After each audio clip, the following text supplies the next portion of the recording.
gözüm ağlamamış yatmır. Gedin ona deyin, daha dərdə gücüm çatmır. Ona belə deyin, gözüm ağlamamış yatmır. Məni dərd əlində qoyma, sözümü dilimdə qoyma. Məni dərd əlində qoyma,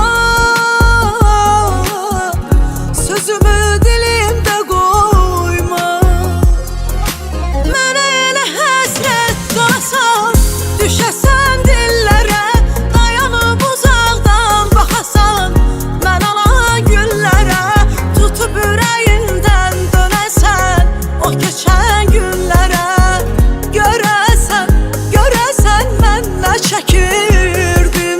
Mənə elə həsrət qalasan, düşəsən dillərə, dayanıb uzaqdan baxasan, mən alan güllərə, tutub ürəyindən dönəsən, o keçən günlərə.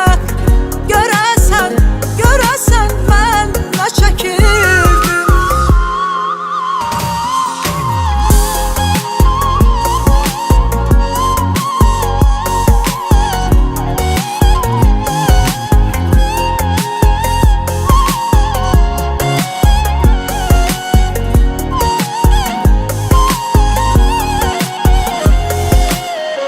Məni bilsən necəyəm, inanarsanmı?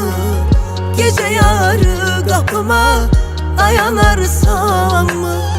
Saçımın tellərini ağarmış görsən, utanıb dizlərimə qapanarsanmı? Məni dərd əlində qoyma, sözümü dilimdə qoyma. Məni dərd əlində qoyma, sözümü dilimdə qoyma. Mənə elə həsrət qalasan, düşəsən dillərə, dayanıb uzaqdan baxasan, mən alan güllərə, tutub ürəyindən dönəsən, o keçən günlərə. Görəsən, görəsən mən nə çəkirdim.